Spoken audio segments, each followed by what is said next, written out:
जय बोलिए देवाधिदेव एक हजार आठ श्री चंद्र प्रभु भगवान की जय जय जय। वर्तमान शासन नायक वर्धमान महावीर स्वामी भगवान की जय जय जय। परम पूज्य संत शिरोमणि आचार्य भगवान श्री विद्यासागर जी महाराज की जय जय जय। परम पूज्य गुणायतन प्रणेता प्रखर वक्ता भावना योग प्रवर्तक गुरुवर श्री प्रमाण सागर जी महाराज की जय जय जय। समस्त मुनि संघ की जय जय जय। शंका समाधान के आज के इस सत्र में आप सभी का हार्दिक अभिनंदन। इससे पूर्व कि हम आज के इस सत्र को आगे बढ़ाएं, चलते हैं पूज्य गुरुदेव के चरणों में, होते हैं नत इस भाव से कि हमारा जीवन भी बन सके समुन्नत। सभी लोग हाथ जोड़ेंगे, मस्तक झुकाएंगे और मेरे साथ बोलेंगे, हे गुरुदेव नमोस्तु नमोस्तु नमोस्तु। विद्या सिंधु में डूब डूब कर ज्ञान रत्नला गुरु प्रमाण, सबका हित हो इसी भाव से बना रहे गुणायतन धाम। बंधुओं, परम पूज्य आचार्य भगवान श्री विद्यासागर जी महाराज के पावन आशीर्वाद से एवं पूज्य गुरुदेव की पावन प्रेरणा एवं मार्गदर्शन में निर्मीयमान तीर्थ गुणायतन वह तीर्थ होगा जहां आप और आपकी पीढ़ियां चढ़ सकेंगी मोक्ष महल की सीढ़ियां। फलतः झड़ेगी ज्ञान की झड़ियां और टूटेगी कर्मों की बेड़ियां। यह महनीय कृति शीघ्र अपना आकार लेने जा रही है। आवश्यकता है आप सभी के सहयोग की। अतः तन मन धन से गुणायतन में सहयोग देके इतिहास की रचना में अपना योगदान अवश्य दें और स्वर्णिम अपने इतिहास में अपना नाम स्वर्णिम अक्षरों में दर्ज कराएं। हमें प्रसन्नता है कि हमारे आह्वान पर आज भी कुछ लोग गुणायतन से संबद्ध हुए हैं। मैं उनके नामों की उद्घोषणा करूंगा और अपेक्षा रखूंगा कि आप करतल ध्वनियों के माध्यम से उनकी अनुमोदना अवश्य करेंगे। स्वर्णदान देकर जिन्होंने अपने जीवन को स्वर्णिम बनाया है, गुणवंती शिवगोंडा पाटिल, मानगांव कोल्हापुर से करतल ध्वनियों से इनकी अनुमोदना करें। और अगर वे यहाँ उपस्थित हैं तो अपने स्थान पर खड़े होकर पूज्य गुरुदेव का आशीर्वाद प्राप्त करेंगे। निर्माण निधि के रूप में गुणायतन से संबद्ध हुए हैं रुचि जैन, विवेक जैन दिल्ली से, करतल ध्वनियों से इनकी अनुमोदना करें बंधुओं। और वे अगर यहाँ उपस्थित हैं तो वे भी अपने स्थान पर खड़े होकर पूज्य गुरुदेव का आशीर्वाद प्राप्त करेंगे। इसी क्रम में सूत्रधार के रूप में गुणायतन से संबद्ध हुए हैं सौभाग्यवती शोभा प्रफुल्ल गोधा, सौभाग्यवती सुषमा विजय गोधा पुणे महाराष्ट्र से। वे अगर यहाँ उपस्थित हैं तो वे आए एवं पूज्य गुरुदेव के चरणों में नमोस्तु निवेदित करेंगे। सौभाग्यवती शोभा प्रफुल्ल गोधा, सौभाग्यवती सुषमा विजय गोधा पुणे महाराष्ट्र से मैं उनको आमंत्रित करूंगा वे सपरिवार यहाँ आए एवं पूज्य गुरुदेव के चरणों में नमोस्तु निवेदित करें। और आपके सम्मान के लिए मैं आमंत्रित कर रहा हूं श्रीमान कपूर चंद जी कोटा से एवं संजय जी गोधा धनबाद से। बंधुओं, सूत्रधार के रूप में ही एक परिवार ऑनलाइन रूप में गुणायतन से संबद्ध हुआ है। श्री सुरेश चंद्र जैन, उर्मिला देवी जैन, धीरज कांत जैन, श्रीमती नीलम जैन, शीलकांत जैन, श्रीमती सविता जैन, अभिषेक जैन, अर्चित जैन, महावीर नगर फिरोजाबाद उत्तर प्रदेश से। करतल ध्वनियों से उनकी भी अनुमोदना करें सभी लोग।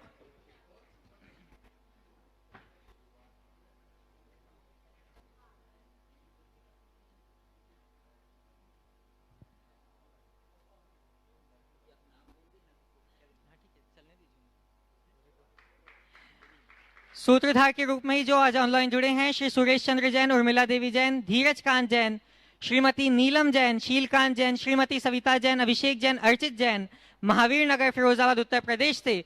सभी करतल ध्वनियों से उनकी अनुमोदना करें। संस्थापक सदस्य के रूप में गुणायतन से संबद्ध हुए हैं श्री अशोक जैन, श्रीमती सुनीता जैन, श्री राहुल पूजा जैन, रवि सुरभि जैन, अद्विक प्राणम्य, प्रद्युत जैन, उज्जैन मध्य प्रदेश से। मैं उन्हें आमंत्रित करूंगा कि वे आए एवं पूज्य गुरुदेव के चरणों में नमोस्तु निवेदित करेंगे। और आपके सम्मान के लिए मैं आवाज दे रहा हूं श्रीमान सुभाष जी जैन, मुख्य कार्यवाहक गुणायतन, एवं श्रीमान चंद्र कुमार जी जैन, जबलपुर से परियोजना अधिकारी गुणायतन। श्री अशोक जी जैन, श्रीमती सुनीता जैन, श्री राहुल पूजा जैन, रवि सुरभि जैन, अद्विक प्राणम्य, प्रद्युत जैन, उज्जैन मध्य प्रदेश से। जो आज संस्थापक सदस्य के रूप में गुणायतन से संबद्ध हुए हैं वे शीघ्रता करेंगे। और आप सभी लोग करतल ध्वनियों से इनकी अनुमोदना अवश्य करें।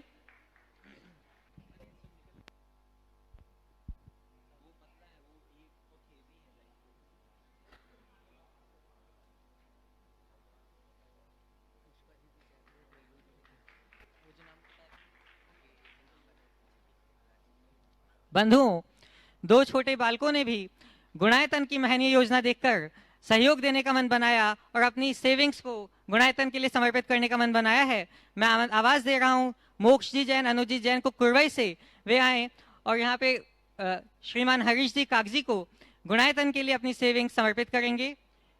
मोक्ष जी जैन, अनुज जी जैन, कुरवई मध्य प्रदेश से।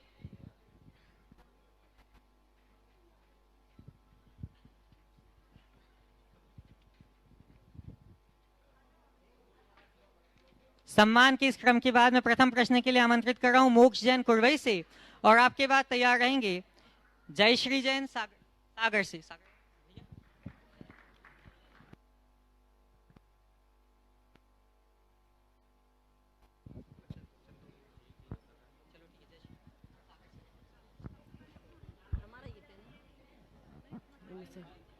नहीं भी तो आ गया, माइक आ गया सामने तो।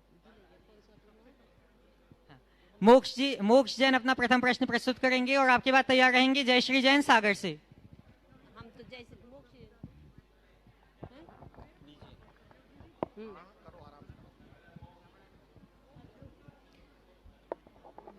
हे महाराज जी नमोस्तु नमोस्तु नमोस्तु।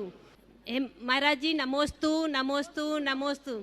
महाराज जी प्रतिमा लेने के भाव तो होते हैं, लेकिन डर लगता है कि ऐसा न कि व्रतों का पालन निर्दोष पालन नहीं कर पाऊंगी, उसमें अतिचार अनाचार का दोष लगेगा, तो इस ऐसा सोचकर दृढ़ संकल्पित व्रत नहीं ले पा रही हूँ। इसलिए गाड़ी चलाने में एक्सीडेंट ना हो जाए इस भाव से गाड़ी चलाना बंद कर देते हैं क्या? अरे जब चलेंगे तभी तो कुछ होगा। परीक्षा में फेल ना हो जाऊं इसलिए परीक्षा ही ना दूं, और जो परीक्षा देगा वही ना फेल होगा। पर हम फेल होने के लिए थोड़ी परीक्षा दे रहे हैं, हम तो पास होने के लिए नहीं, फर्स्ट क्लास फर्स्ट होने के लिए दे रहे हैं। ये भाव रखो।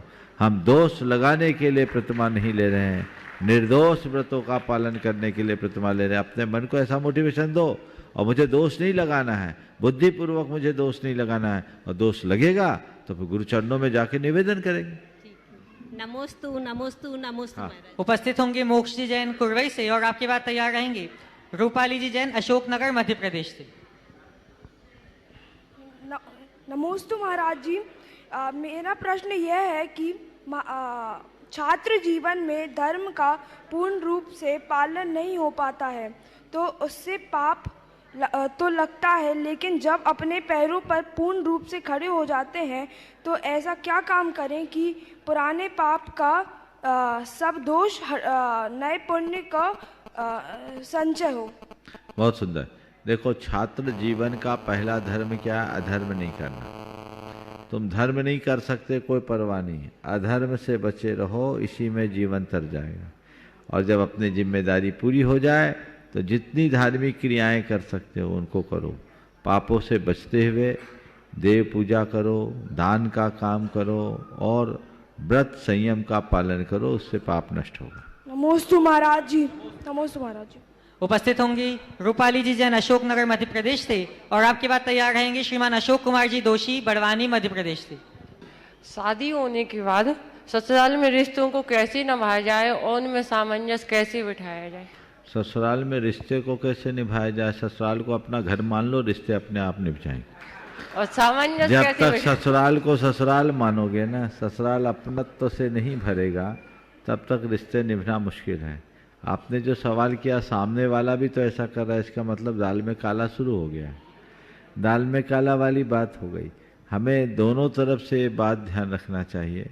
जो ससुराल गई है वो ये सोच ले यही मेरा घर है, और जिसके घर में वो आई है उसके घर में ये सोच ले कि ये कोई एक बहू नहीं आई है, मेरे वंश की बेल आई है, इसी से मेरी संतति चलेगी। और उसने अपना घर परिवार सब कुछ छोड़ा है। अपनत्व की भावना जब बढ़ती है तो रिश्ते में अपने आप प्रगाढ़ता आती। उपस्थित होंगे अशोक कुमार जी दोषी बड़वानी से और आपके बाद तैयार रहेंगे कुमार मानकापुरे इचलकरंजी जी। नमोस्तु गुरुदेव। नमोस्तु नमोस्तु।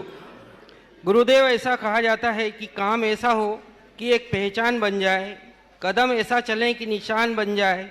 पर गुरुदेव, काम चलाकर कदम बढ़ाकर जीवन तो हर कोई काट लेता है, पर खुद को अपनी पहचान कैसे बनाएं कि औरों के लिए मिसाल बन जाए। काम ऐसा करो कि पहचान बन जाए और कदम ऐसा रखो कि निशान बन जाए। आपने बिल्कुल ठीक कहा, काम चलाकर और कदम बढ़ाकर जीवन काट लेते हैं, लेकिन कुछ करके गुजरे तो हमारा जीवन धन होता है। ऐसा वो ही लोग कर सकते हैं जिनके हृदय में लगन हो, निष्ठा हो, उतना आत्मविश्वास हो और कठोर परिश्रम करने की इच्छा शक्ति हो, तो वो व्यक्ति कुछ कर पाता है। जिनके अंदर इन बातों का अभाव होता है वो केवल बातें करते हैं। कुछ करने के लिए खुद को बहुत कुछ खपाना पड़ता है। मैं अक्सर कहता हूँ, खुद को खपाए बिना कुछ नहीं पा सकते। कुछ पाने के लिए खुद को खपाना जरूरी। नमस्ते गुरुदेव, नमस्ते। उपस्थित होंगे कुमार मानकापुरे इचलकरंजी से और आपके बाद तैयार रहेंगी श्रीमती शोभा जी गोधा पुणे से। नमोस्तु महाराज जी, नमोस्तु नमोस्तु नमोस्तु। मेरा सवाल है महाराज जी, बुद्धि मन जो है अलग अलग है, बुद्धि का असर मन पर पड़ता है, क्या मन का असर बुद्धि पर पड़ता है? और हम हमारा जीवन सार्थ होने के लिए मन और बुद्धि कैसे उनका कोऑपरेशन हम करना चाहिए, इसके बारे में देखिए, मन का मतलब है हमारे अंदर की बुद्धि भावना और बुद्धि का मतलब है हमारे मस्तिष्क की परिणति। दूसरे शब्दों में कहें तो दिल और दिमाग। यही कहना चाह रहे ना? दिल कुछ और कहता है, दिमाग कुछ और कहता है। बहुत सारे काम ऐसे होते हैं जो दिल से होते हैं और बहुत सारे काम ऐसे होते हैं जिसको हमें दिमाग से करना होता है। और यही संतुलन जिस मनुष्य के हृदय में बैठ जाता है कि क्या काम दिल से करना है और क्या काम दिमाग से करना है, उसकी सारी दुविधाएं नष्ट हो जाती। समझ गए? तो किसको दिल से करे और किसको दिमाग से करे, एक छोटा सा रास्ता बताता हूँ। परिवार के बीच जब तक रहो तो केवल दिल से काम करो, और व्यापार क्षेत्र में रहो तो दिमाग से काम करो। व्यापार में अगर भावना में बह जाओगे तो बंटाधार होगा। वहाँ तो लाभ हानि देख करके ही काम करना चाहिए। और परिवार में भावनाओं को गौन करके लाभ हानि देखने लगोगे तो परिवार का बंटाधार होगा। तो जो काम जहाँ के योग्य हो उसको उसी अनुरूप करना। नमोस्तु महाराज जी, नमोस्तु नमोस्तु। शोभा जी गोधा। नमोस्तु गुरु। शोभा जी गोधा अपना प्रश्न प्रस्तुत करेंगे और आपके बाद तैयार रहेंगे मनीष कुमार जी गोधा पुणे महाराष्ट्र से। नमोस्तु गुरुदेव। इच्छा में शुल्क जी, मन को कैसे बढ़ाए? मन को ऊंचा कैसा बढ़ाए?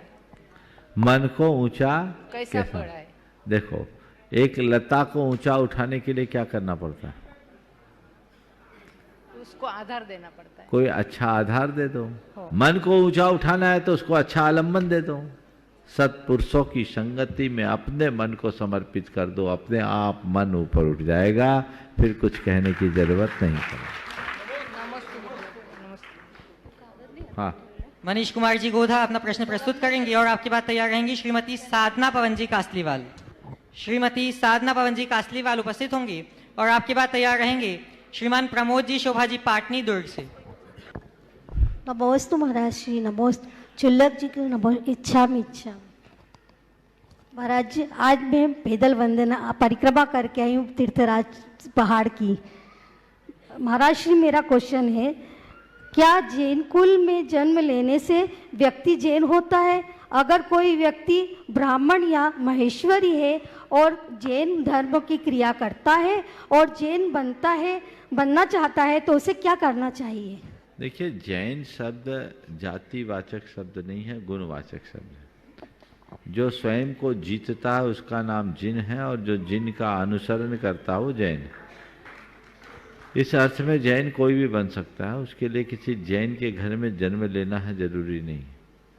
पर हाँ, विधिवत यदि कोई जैन धर्म में दीक्षित होना चाहता है तो उसकी संहिता है, गुरुओं से संपर्क करके हमें ऐसे लोगों का स्वागत करना चाहिए और विधि विधान के साथ उन्हें जैन धर्म में दीक्षित करना चाहिए। नमस्ते गुरुदेव।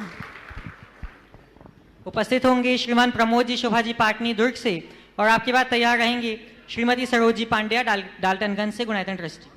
महाराज श्री के चरणों में मेरे और मेरे परिवार का 3 बार नमोस्तु नमोस्तु नमोस्तु। सभी क्षुल्लक जी महाराज जी के चरणों में इक्षामि इक्षामि इक्षामि। महाराज जी, मेरा प्रश्न ये है कि जो तीर्थंकर के माता पिता होते हैं वो कितने भवों में मोक्ष को प्राप्त होते हैं? महाराज जी, पंच कल्याणक में जो भव्य जीवों को तीर्थंकर के माता पिता का बनने का सौभाग्य प्राप्त होता है, उनको ऐसा क्या कार्य करना चाहिए कि वो भी सिद्ध पद को प्राप्त हों?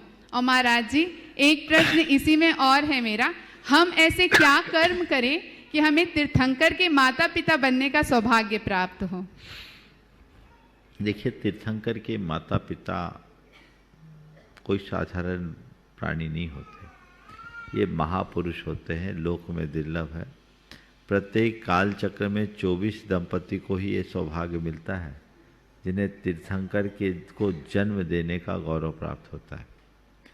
तो तीर्थंकर को जन्म देने वाले माता पिता सब निकट भव होते हैं। इस भव में अथवा भवांतर में उनको मोक्ष मिल जाता है, ज़्यादा लंबा उनका संसार नहीं होता।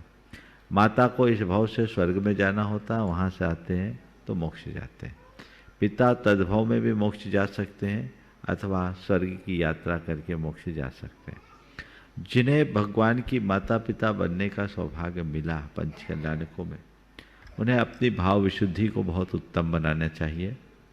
सम्यक्त की हर पल भावना भानी चाहिए और ये भाव जगाना चाहिए कि मेरा जीवन धन्य हो। हमने तीर्थंकर को जन्म देने का गौरव अगर पंच कल्याणक में प्राप्त किया है तो हम कम से कम तीर्थंकरों के आदर्शों के अनुसरण करें, उनके अनुरूप जीवन जिए, एक अच्छे श्रावक की भांति अपना जीवन जिए। बोलियों के माध्यम से या अन्य माध्यमों से माता पिता बन जाना और उसके बाद वैसी चर्या न रख पाना अच्छी बात नहीं है। उत्तम चर्या होनी चाहिए आचार में, विचार में और व्यवहार में। आपने चाहा है कि हम तीर्थंकर की माता पिता कैसे बने, तो तीर्थंकर की माता पिता बाद में बनना, पहले तो भावना भाव कि मैं मुनि की माँ बन सकूं। ये तो इस भाव में संभव, बेटा साथ में है ना, इसके कुछ कुछ लक्षण प्रकट हो रहे, ऐसी भावना भाव तो ये निहाल हो जाओ। समझ गए? नमोस्तु महाराज। अनिमेष, तुम भी साथ साथ पूछो। महाराज श्री के चरणों में 3 बार नमोस्तु नमोस्तु नमोस्तु। क्षुल्लक जी के चरणों में 3 बार इच्छामि इच्छामि इच्छामि।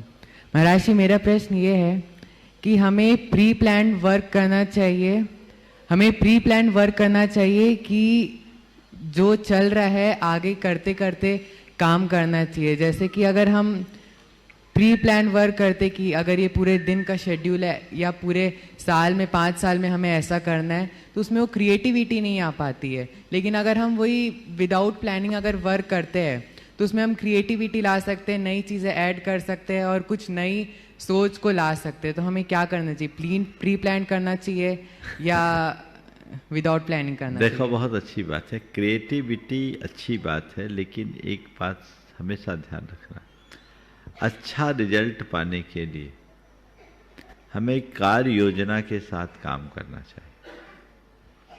उसमें हमारे समय का प्रबंधन भी सही होता है और हमारे द्वारा किया जाने वाला कार्य भी बेहतर होता है।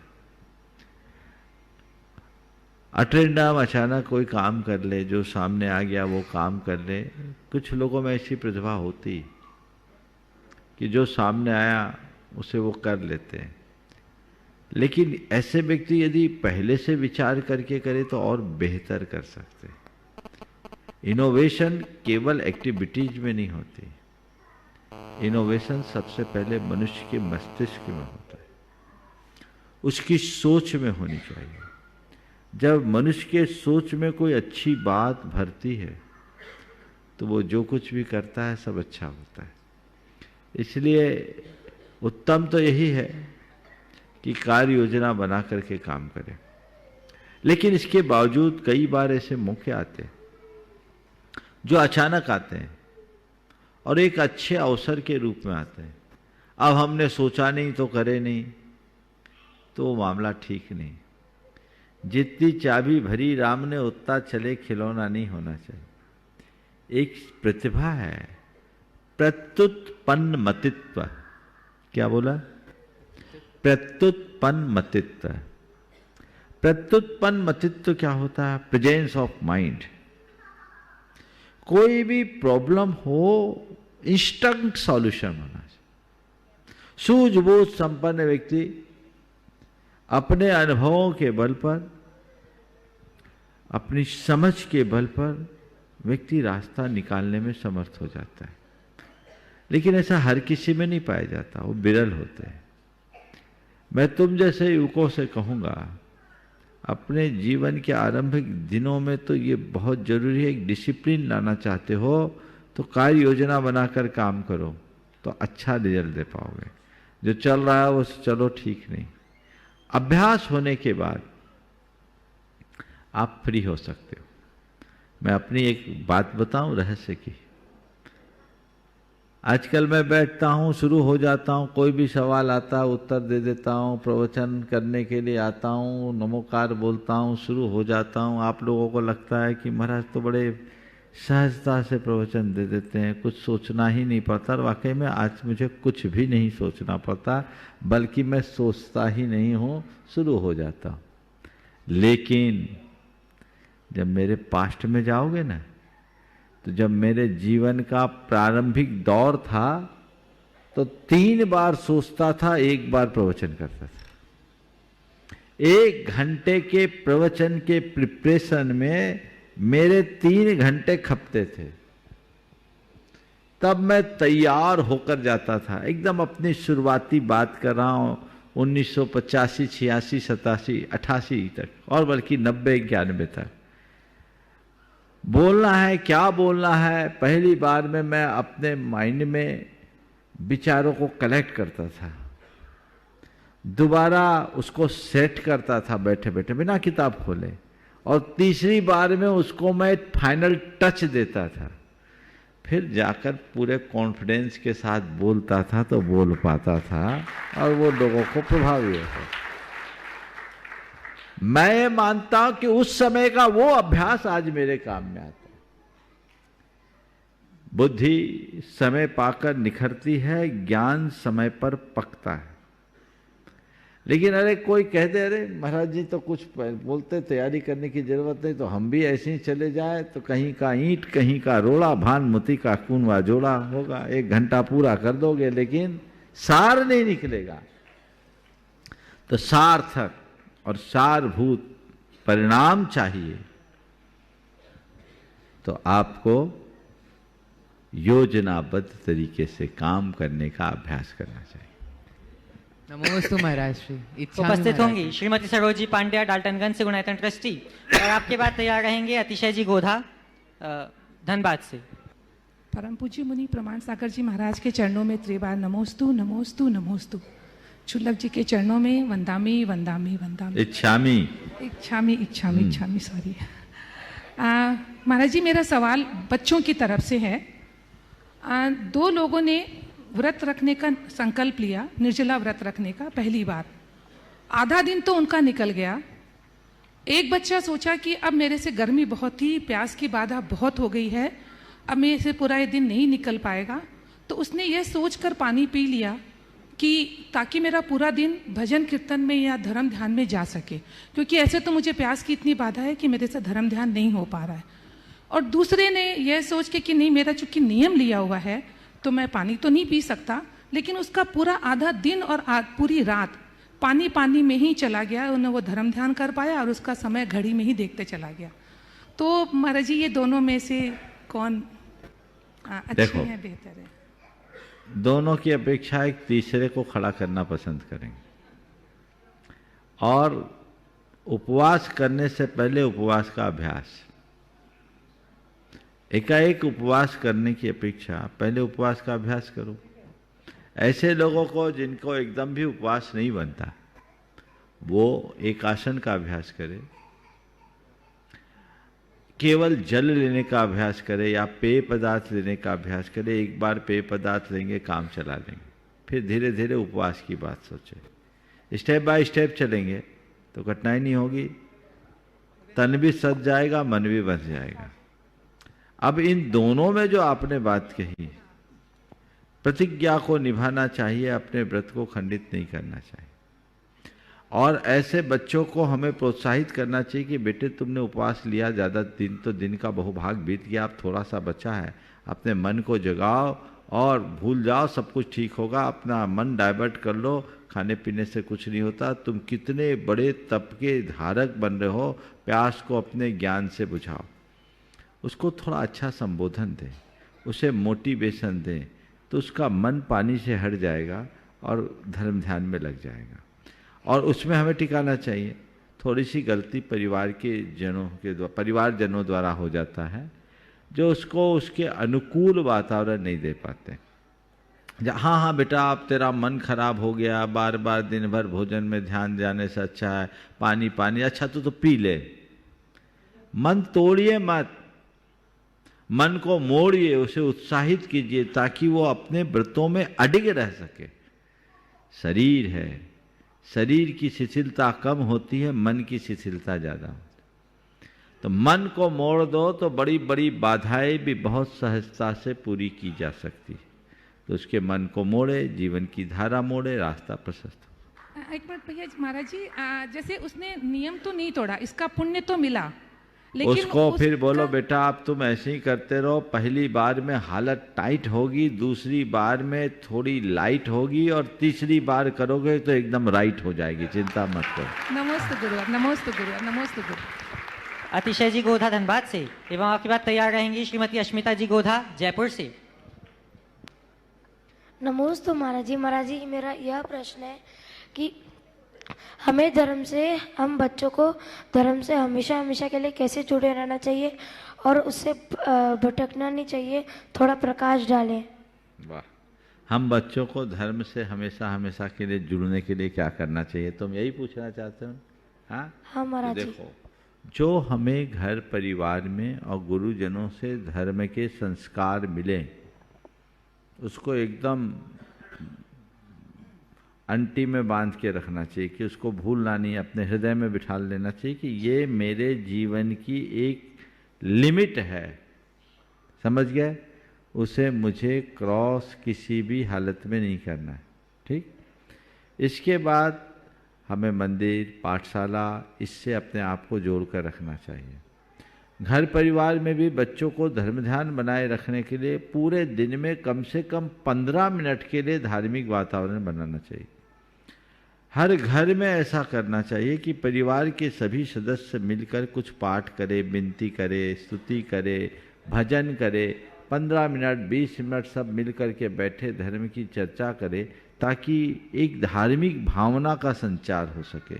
आजकल बहुत कम परिवारों में ऐसा होता है, लेकिन ऐसा करना चाहिए। एक पाठ भी फिक्स हो जाए कि वो कोई भी समय है उस घड़ी में यदि मेहमान भी आएगा तो उसको हमारे साथ पाठ में बैठना पड़ेगा।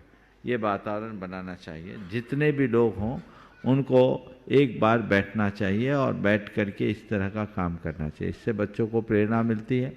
कथा उपकथाओं को भी सुनते रहना चाहिए और अपनी बैटरी को चार्ज करने के लिए बीच बीच में गुरुओं के चरण में आते रहना चाहिए। अश्मिता जी गोधा अपना प्रश्न उपस्थित करेंगे और आपके बाद तैयार रहेंगे अक्षय जी जैन गुणायतन से। महाराज जी मेरा प्रश्न ये है, काफ़ी समय से मैं जो भी नियम लेती हूँ 1 महीना या 6 महीने का, मेरा नियम कोई कारणवश से टूट जाता है, याद नहीं रहता, बाद में याद आता है। काफ़ी बार ऐसा हो गया। पहले जब भी जो भी नियम लेती थी बहुत अच्छे से निभाती थी, पर अभी कुछ समय से कोई भी नियम अच्छे से पालन नहीं होता। आप मार्गदर्शन। ये नियम अपने आप पलने लगेगा जब नियम टूटने पर बड़ा दंड लेना शुरू। सर महाराज तो अब यहाँ तो नहीं बताऊंगा, अच्छा दंड ले लो तो डंडा खा के अपने आप बच जाओगे। ठीक है। अक्षय जी अपना प्रश्न उपस्थित करेंगे और आपके बाद तैयार रहेंगी ब्रह्मचारिणी नीता दीदी, नीलू दीदी जी। महाराज श्री के चरणों में बारंबार नमोस्तु। महाराज श्री, शंका मेरी नहीं, राजवीर जी गंगवाल कोटा से पूछना चाहते हैं। महाराज श्री के चरणों में नमोस्तु। मेरा प्रश्न है कि जब एक कन्या का विवाह हो जाता है तो वह अपने ससुराल पहुंचती है तो वहाँ वो अपने पति की माँ को सासू माँ से संबोधित करती है। आजकल कुछ लड़कियाँ ससुराल में उन्हें मम्मी जी कहकर भी पुकारती हैं। तो गुरुदेव आपके मुख से ये जानना चाहते हैं कि मम्मी जी और सासू माँ में क्या फ़र्क है? देखो, ये जो कहना कि घर में आई बहू को बेटी मानो और अपनी सास को माँ मानो। ये कहा जाता है, मैंने भी बहुत बार कहा, पर एक सवाल ने हमारा ध्यान बदला। मां बन जाएगी अगर सासू, तो पति मेरा भाई हो जाएगा। तो सासू को सासू ही रहने दो, मां मत बनाने दो। मां तो धरती में एक ही होती है, मां है। सासू को सासू मानो, पर सासू को मां जैसा सम्मान दो। मन में एक बात बिठा लो कि मेरे घर में, अब इस घर में मेरी मां मेरे साथ नहीं है, अब मां के स्थान पर मेरी सासू मां है। मुझे वही सम्मान और स्थान देना है जो मैं अपनी मां को देती थी। लेकिन मां और सासू मां को एक कहना ठीक नहीं है। जब एक सवाल मेरे सामने आया, मैंने कहा बिल्कुल ठीक है, सासू मां है, उसका एक महत्वपूर्ण स्थान है। अगर सासू मां को मां कहने लगेंगे तो एक रिश्ता ही खत्म हो जाएगा सासू का। और आजकल ऐसा ही हो रहा है। सासू का मतलब क्या है? सास क्या है? जो बहू को सीख दे, जो बहू को अनुशासित करे, वो सास है। पर धीरे से बिगड़ गया। सासू का अर्थ हो गया जो बहू पर शासन करे, और अब तंत्र बदल गया। सास राज खत्म हो गया, बहू राज चालू हो गया बहुत तेजी से। अब पहले बहुओं को एडजस्ट करना पड़ता था, अब सासुओं को एडजस्ट करना पड़ रहा है। अगर ये सब व्यवस्थाएं बदल जाए, जो हमारी पारंपरिक व्यवस्था वो हो। मैंने पुराने जमाने की महिलाओं को देखा है, वो अपनी सासू को न माँ कहती न मम्मी कहती। क्या कहती थी? माँ साहब। क्या कहती? माँ साहब, यही बोलते हैं ना। अब आजकल तो माँ साहब सुनना ही असंभव सा हो गया होगा, लेकिन उसमें वो सम्मान भी था और उनका अपना स्थान भी था। इसलिए मैं यही कहूँगा, बहू बहू रहे, बेटी न बने, और सासू सासू रहे, वो माँ न बने। बेटी का रिश्ता, बहू का रिश्ता भिन्न भिन्न है, और माँ का रिश्ता और सास का रिश्ता भी भिन्न भिन्न है। उस रिश्ते को बना के रखना चाहिए। लेकिन हाँ, ससुराल में जाने के बाद माँ का तो ख्याल रहे और सासू की उपेक्षा, ये ठीक नहीं है। और ससुराल में आने वाली, अपने ससुराल में बैठी बेटी का तो ध्यान रहे और पास में आए बहू की उपेक्षा, ये बात ठीक नहीं। बहू को चाहिए कि सासू माँ ही अब मेरे लिए सर्वस्व है, मुझे इनके निर्देशों पे चलना है। और सासू माँ को चाहिए कि दूर रहने वाली बेटी अब मेरी नहीं है, पास में रहने वाली बहू ही मेरे लिए सब कुछ है, मुझे इसे संभालना। ऐसी दृष्टि अगर अंदर घटित हो जाए तो विसंगतियां खत्म हो जाए। समझ गए? अब धीरे धीरे हमारे रिश्ते सिमटते जा रहे हैं। एक शब्द आ गया अंकल और आंटी, उसने सारे रिश्ते को खा लिया। धीरे धीरे ये सब पश्चिमी सभ्यता का अंधानुकरण है। हमारे जितने भी रिश्ते हैं उनके साथ एक भावना है, और हमें उन भावनाओं का सम्मान करते हुए चलना चाहिए। समझ गए? इसलिए इन बातों को ध्यान रखें। आमंत्रित है ब्रह्मचारिणी नीता दीदी, नीलू दीदी, और आपके बाद तैयार रहेंगी व्रती श्राविका श्रीमती पुष्पा जी सौगानी, जयपुर से। परम पूज्य परम श्रद्धेय मुनि श्री जी के चरणों में कोटिसा नमोस्तु नमोस्तु नमोस्तु। परम पूज्य समस्त क्षुल्लक महाराज जी के चरणों में इच्छामी इच्छामी इच्छामी। मुनिश्री, मेरा प्रश्न यह है कि स्त्री पर्याय का छेद आरिका दीक्षा के अलावा और किन किन कारणों से हो सकता है? स्त्री पर्याय के लिए आरिका बनना भी जरूरी नहीं। रत्नत्रय धारण कर लो या सम्यक दर्शन भी धारण कर लो तो स्त्री पर्याय से छेद हो जाएगा। पर मेरी एक सलाह है, स्त्री पर्याय छेदने की क्यों सोचते हो? संसार छेदने की सोचो नहीं। हमें तो संसार छेदना है। क्या जो आज स्त्री हो अनादि से स्त्री है, अनंत काल तक स्त्री बनी रहेगी? या एक बार स्त्री पर्याय छिद गई तो दोबारा कभी स्त्री नहीं बनोगे? और आज जितने पुरुष है वो अनादि से पुरुष है, ये भ्रम मत रखना।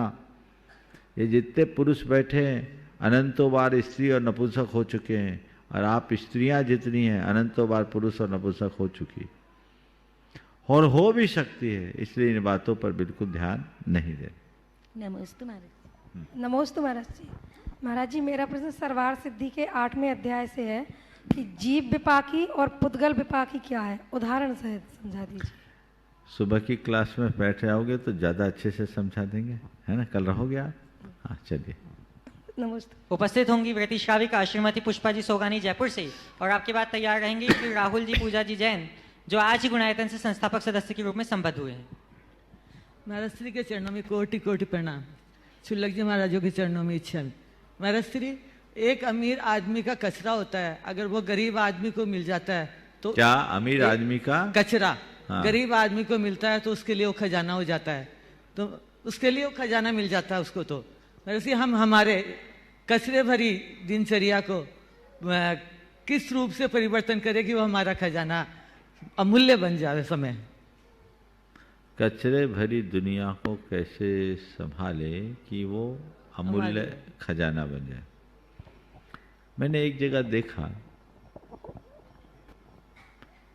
उन्होंने बहुत सुंदर सुंदर चीजें बना रखी थी, और बनाए किससे? राजगीर में था, वहाँ देखा, विरायतन में गया था तो बहुत सुंदर सुंदर कई आकृतियाँ बनाए किससे? सब कचरे से, नारियल के छिलके से, नारियल की खोपड़ी से, मटके के टुकड़े से, खप्पर से, जो भी वेस्ट हुआ उसको सलीके से सजाया, वो सुंदर बन गया। मैं इतनी ही बात कहता हूं, चीजें महत्वपूर्ण नहीं है, महत्वपूर्ण चीजों का उपयोग है। एक व्यक्ति के घर में एक सामान पड़ा था, बहुत वर्षों से पड़ा था, उसकी उपयोगिता के विषय में उसे कुछ भी पता नहीं था। दीपावली के समय अचानक जब उस पर उसका ध्यान गया, बोले ये बहुत दिन से पड़ा है, ये तो कबाड़ है, इसका कोई उपयोग नहीं, इतनी सारी जगह घेरता है, इसे हटा के फेंको। उसके विषय में उसे कुछ पता नहीं था, उसे केवल इतना ही पता था कि ये काम की चीज। उसने उसे कचरे में फेंक दिया। एक राहगीर उधर से गुजरा, उसकी नजर उस पर पड़ी। जैसे उसकी नजर उस पर पड़ी, वो उसके पास गया, उसे उठाया, उलट पलट कर देखा। वो एक वीणा थी जिसके तार टूटे हुए थे। उसने तार से तार जोड़े, अपनी उंगलियां चलाई, मधुर संगीत उत्पन्न हो गया। वो आनंद से झूम उठा।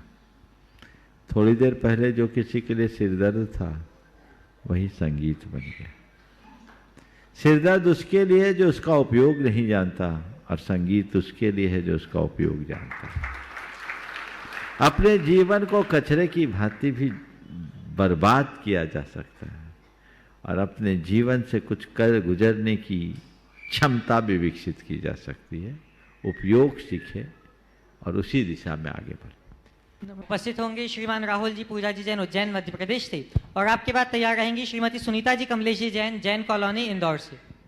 नमोस्तु महाराज जी, नमोस्तु नमोस्तु नमोस्तु। महाराज जी, मेरा प्रश्न ये है कि जिस दिन से हम यहाँ पधारे हैं, जिस दिन से हम यहाँ हमारा यहाँ आगमन हुआ है शिखर जी में, उस दिन से मैंने वंदना की, उसके पहले भी यही देखा और मैंने पूरी वंदना पैदल की, उस दिन भी यही नोटिस किया महाराज जी पहाड़ पे कि हमारे जैन समाज के लोग तो वंदना कर ही रहे हैं, लेकिन साथ ही साथ जो दूसरे समाज के लोग बहुत भारी मात्रा में जूते चप्पल पहन के, बच्चे, यंग जनरेशन। देखो ऐसा है, ये पहली बार नहीं है, ये इन दिनों होता है, हर वर्ष लोग आते हैं और बहुत दिनों से आते हैं।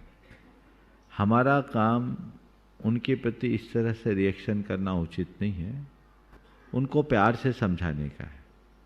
चूँकि कमी हमारे मैनेजमेंट की साइड से आज तक कोई नियमावली बनी नहीं, नियमावली बन जाए फिर वो उसका उल्लंघन करे तो आप किसी को रोक टोक सकते हैं। अभी ये छुट्टियों के दिनों में इधर लोग आते हैं और निश्चित बहुत सारे लोग ऐसा भी करते हैं जो पवित्रता को खंडित करते हैं।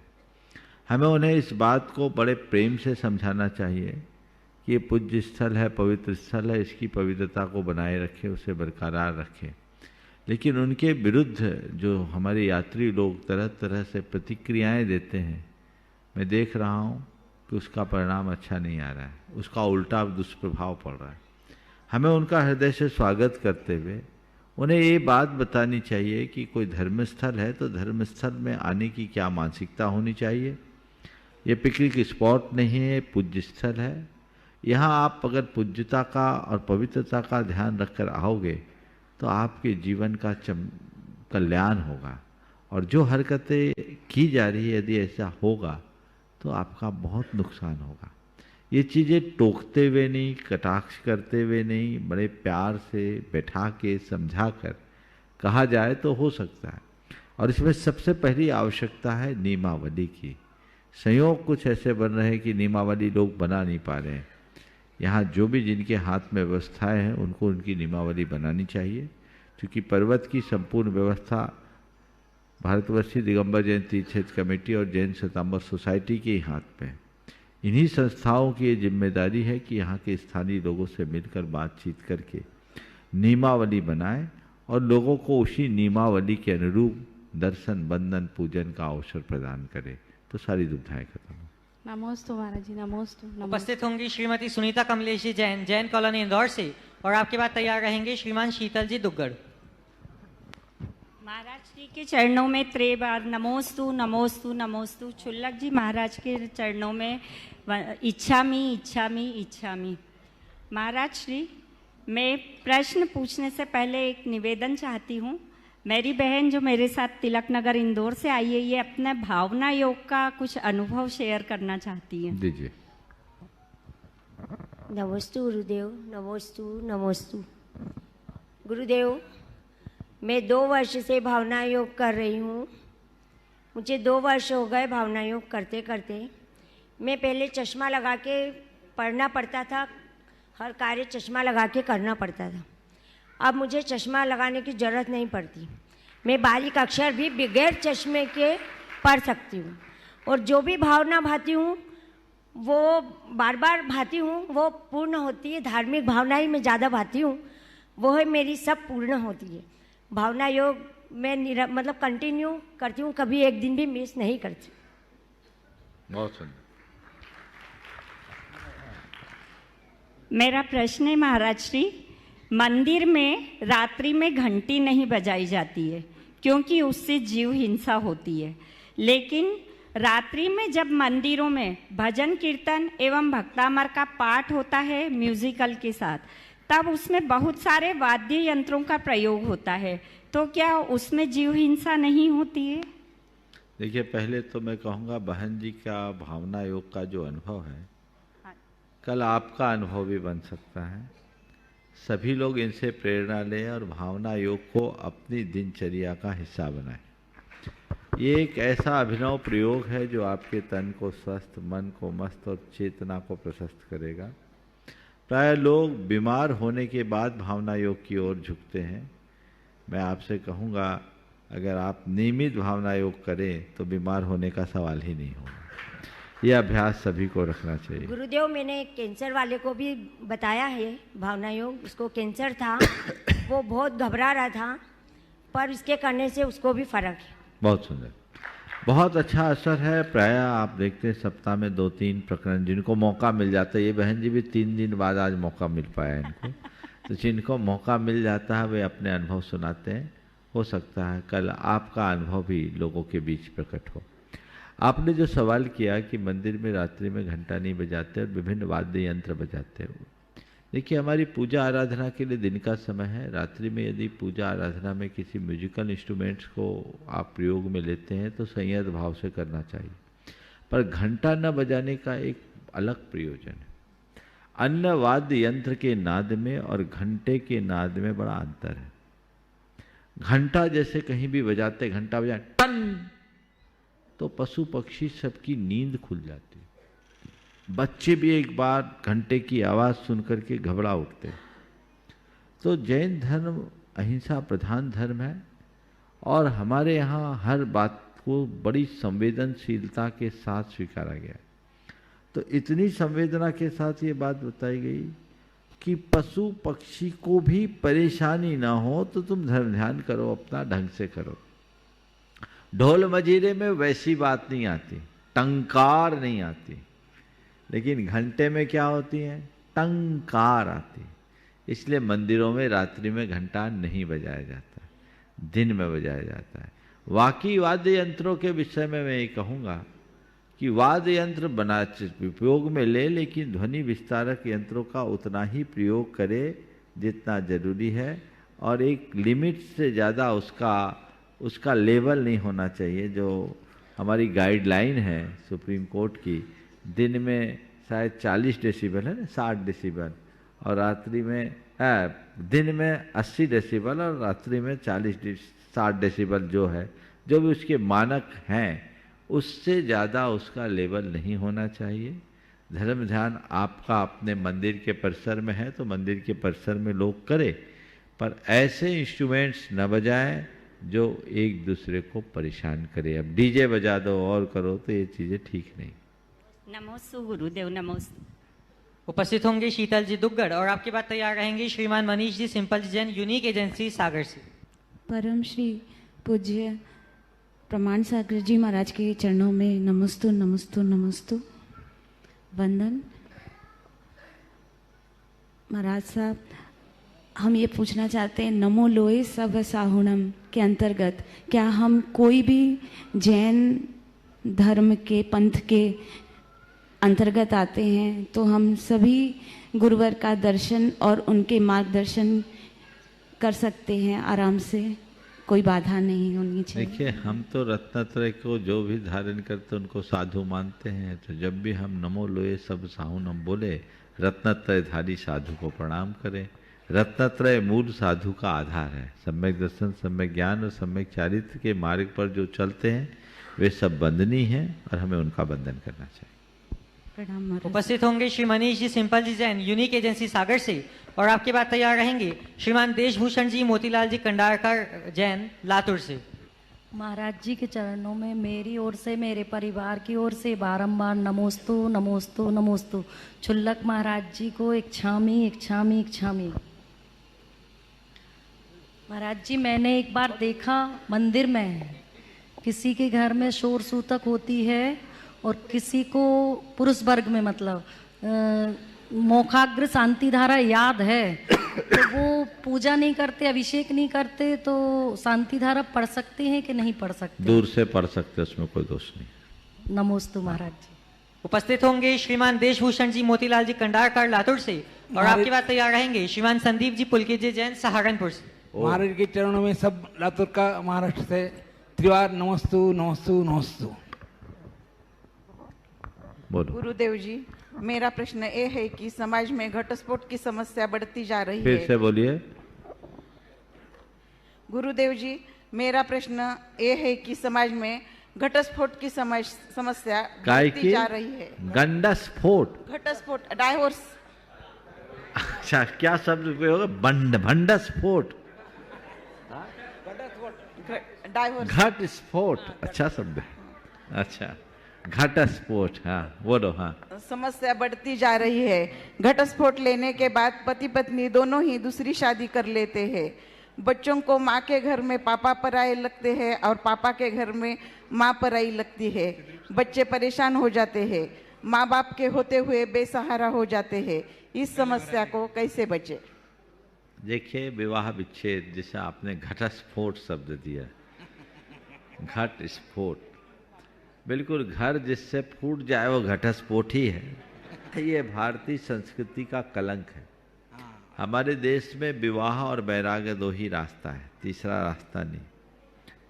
पर अब पाश्चात्य संस्कृति के अंधानुकरण ने इस तरह की बातों को बहुत प्रोत्साहित कर दिया है। निरंतर इसके दुष्परिणाम सामने आ रहे हैं। पर अब विडंबना ये है कि न अब सामाजिक दबाव बचा न पारिवारिक।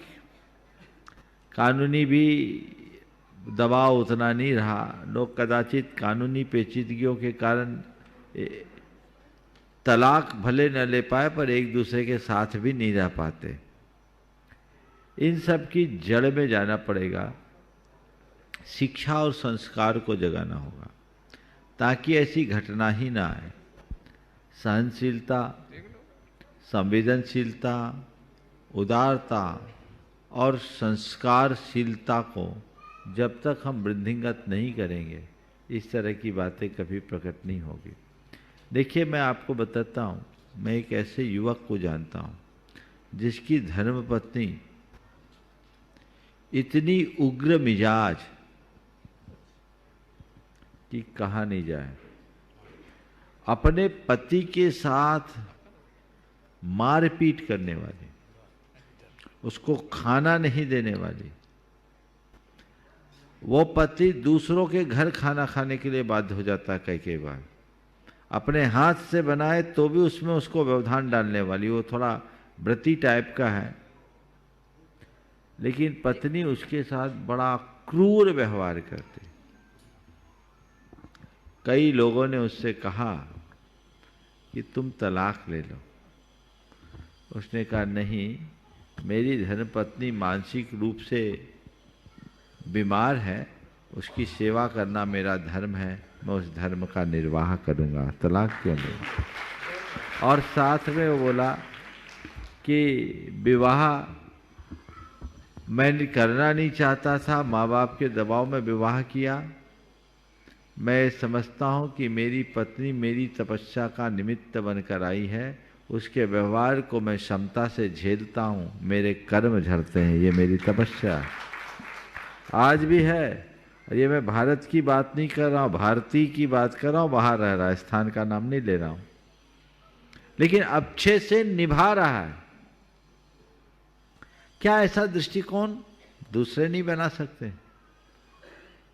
उसने कहा, लोगों ने बोला कर वो छोड़ दूंगा तो उसका क्या होगा, उसके माँ बाप है नहीं, भाई उसको पूछता नहीं, वो कहाँ जाएगी, मेरी धर्मपत्नी है, मेरे नसीब में जो थी वो मुझे मिल गई, मुझे उसे निभाना है। तो ये चीजें स्त्री पुरुष सबको अपने भीतर जगानी चाहिए। एक वाक्य सदैव याद रखो, जितना सहन करोगे उतना समर्थ बनोगे। बातों को सहन करने का अभ्यास करो और कुछ बातों को नज़रअंदाज करने की दृष्टि विकसित कर लो, तो ये दुविधाएं समाप्त होगी, जीवन का पथ प्रशस्त होगा। समय हो गया, यहीं पर चलिए उनको लास्ट दे दो। हाँ, पीछे वाले को। उपस्थित होंगे श्रीमान संदीप जी पुलकित जैन, सहारनपुर से। हे गंधराचार्य शर्मन राज, आपके चरणों में नमोस्तु नमोस्तु नमोस्तु। महाराज श्री, मैं एक छोटे से गांव से आया हूँ। मेरी आजीविका का साधन खेती है, लेकिन मुझे साथ ही पता है कि खेती करने में अपार हिंसा है, तो मन में बड़ा कोफ्त होता है। तो ये आप शंका का समाधान करें कि मैं अपना गृहस्थ में रहकर मोक्ष मार्ग भी प्रशस्त कर सकूं और इस हिंसा से कैसे बचूं, ऐसी मेरी आपसे बहुत बढ़िया। पहले तो मैं आपके माध्यम से सबसे कहूंगा, मुझे गणधराचार्य मत कहो, मुनि महाराज जी कहो, मैं वही हूं और वही रहना चाहता हूं। आपका जो सवाल है कि खेती में हिंसा होती है, खेती में हिंसा होने तो हिंसा की खेती मत करना। खेती में हिंसा और हिंसा की खेती में बड़ा अंतर है। खेती को आर्य कर्म कहा है, ये अर्थोपार्जन का एक मूल कर्म है, बशर्ते आप कीटनाशकों का प्रयोग न करें। रासायनिक उर्वरकों का प्रयोग न करें। आजकल सरकार भी ऑर्गेनिक को बहुत प्रोत्साहित कर रही है। यदि इस पद्धति को आप अपना लेते हैं तो ये उत्तम कर्म है। बुंदेलखंड में कहा जाता है उत्तम खेती मध्यम बान, अधम चाकरी नरक निदान। खेती को उत्तम, व्यापार को मध्यम और नौकरी को सबसे जघन्य माना गया है।